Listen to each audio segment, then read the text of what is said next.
In this video, we are going to see about the Indian financial system. Indian financial institutions are broadly classified into banks and non-banking financial institutions. What is the difference between bank and non-banking financial institution?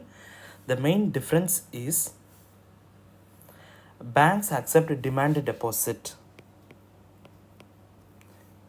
while in NBFI they do not accept demand deposits. Banks issue check. NBFIs, non-banking financial institution, cannot issue check drawn on themselves. Banks themselves are classified into commercial banks and cooperative banks.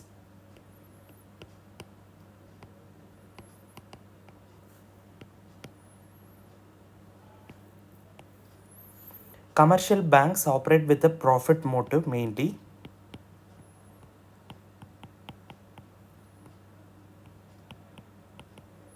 whereas cooperative banks, they serve their members and society.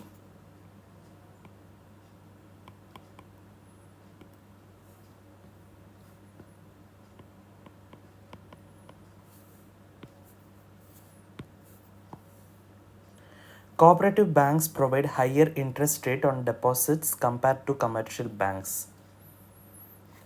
Types of commercial banks.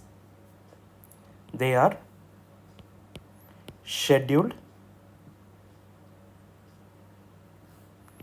commercial banks and non-scheduled commercial banks.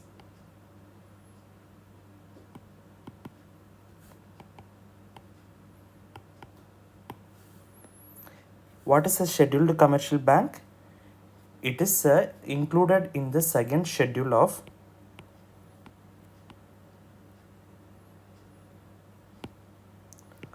RBI Act 1934. They are the corporations and whose paid up capital is at least 5 lakhs and they are they are commercial banks.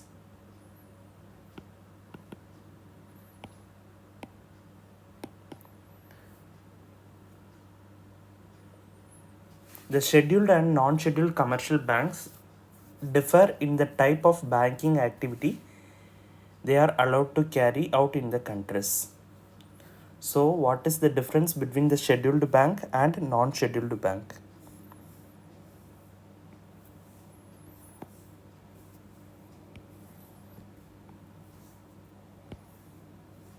Scheduled bank versus non-scheduled bank.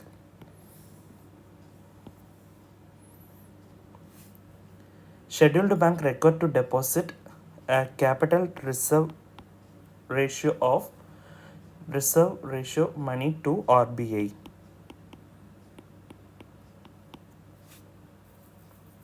As per RBI Act 1934.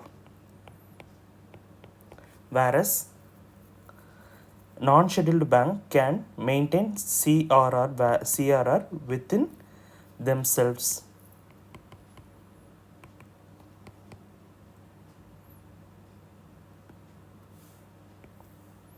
The second point is scheduled bank are eligible to borrow or deposits fund in RBI windows operation. RBI window operation. Scheduled bank can deposit, borrow funds in RBI window operation, whereas non-scheduled banks, it depends on RBI's discretion. RBI's discretion. Scheduled banks are required to protect the interest of depositors and abide by RBI norms.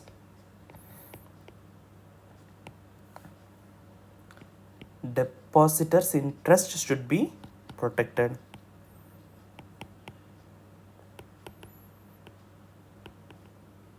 Whereas non-scheduled bank, they also have to do it, or else RBI may shut them under the Banking Regulation Act. Banking Regulation Act. Scheduled banks are further classified into scheduled commercial banks and scheduled cooperative banks. Scheduled commercial banks are SBI, ICICI, Axis, Punjab National Bank, HDFC. Whereas scheduled cooperative banks are Haryana Rajya Sarkari Bank, Tamil Nadu State Apex Cooperative Bank.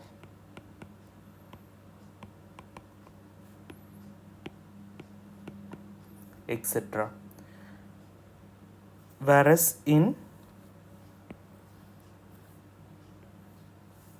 non-scheduled banks, there are 100 of cooperative banks belong to non-scheduled category. Hundreds of cooperative banks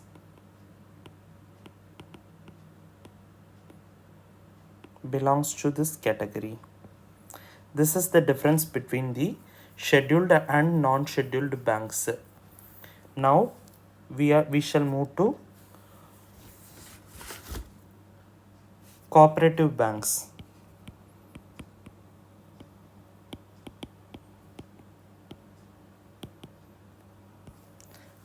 Cooperative banks, they are again classified based on the urban and rural areas. Urban cooperative bank and rural cooperative bank. Urban cooperative banks are also called as primary cooperative bank and are located in urban or semi-urban areas.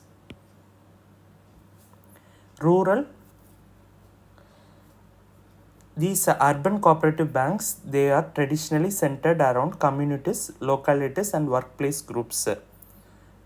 Initially, they lend small borrowers and businesses. However, today, their scope of operation has widened considerably. Urban cooperative banks, they can be again scheduled urban cooperative bank or non-scheduled urban cooperative bank.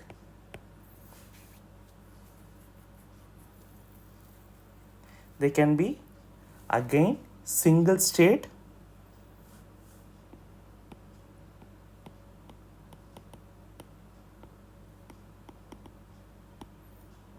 or they can be multi-state. Single state urban cooperative bank are registered as cooperative societies under the provision of State Government Cooperative Society Act. State Government Cooperative Society Act. So they are registered under the State Government Cooperative Society Act. They are regulated by the Registrar Cooperative Societies. regulated by registrar cooperative society.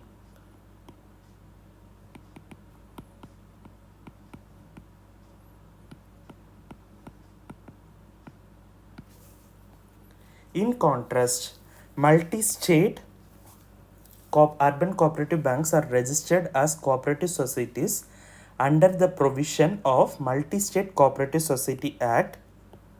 Multi-State Cooperative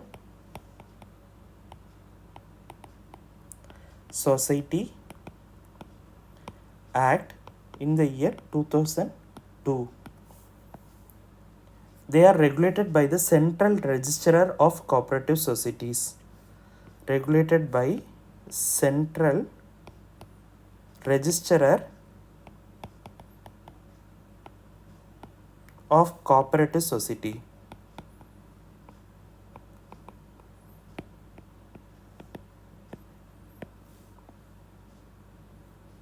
Urban cooperative banks comes under the supervision from as distinct from regulation of RBI. Now let us see about the rural cooperative banks.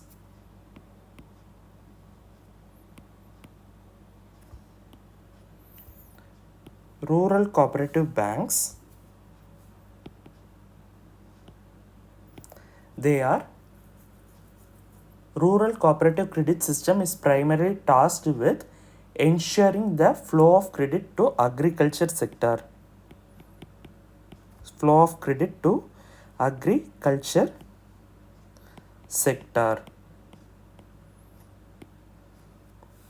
It consists of short term as well as long term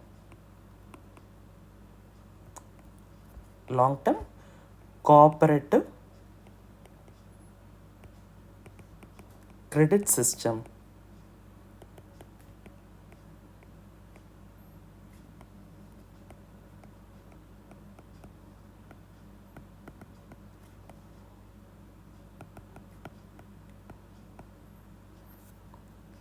The short-term cooperative credit structure operates in three-tier system.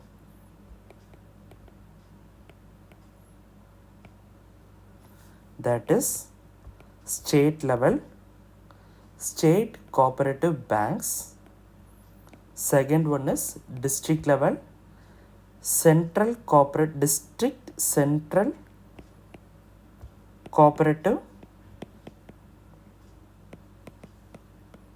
bank, and primary agriculture credit societies.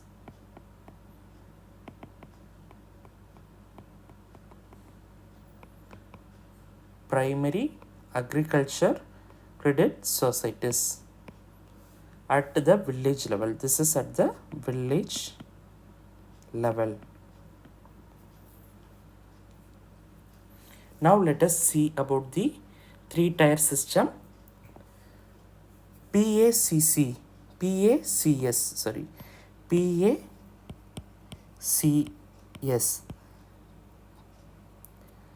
It is organized at the village level. Primary agriculture credit societies, they are organized at the village level or at the group of villages. It is the basic unit in which directly deals with the rural agricultural borrowers. Direct deal with the agriculturists.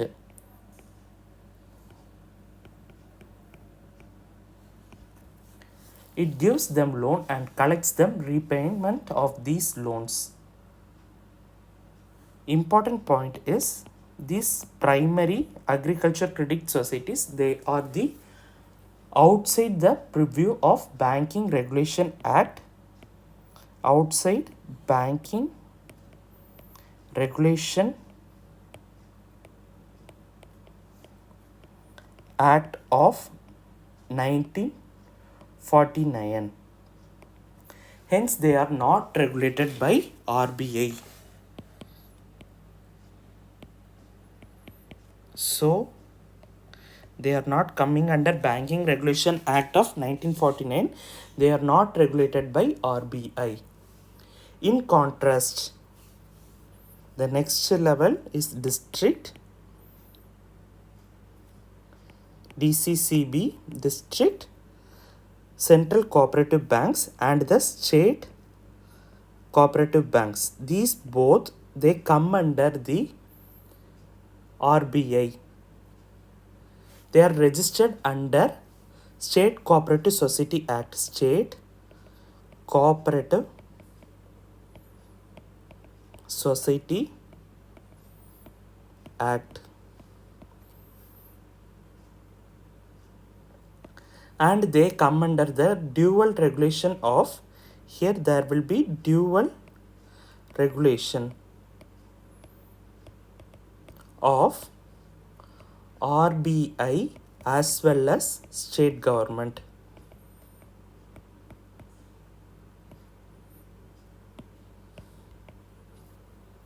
All rural cooperative banks are supervised by,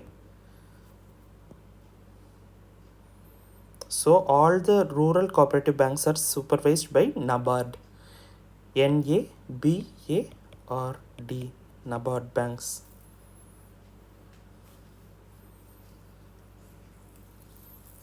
So it is supervised by NABARD, not regulated by NABARD. It is supervised by NABARD. In next video, we will be seeing about Banking Regulation Act and cooperative societies. Thank you.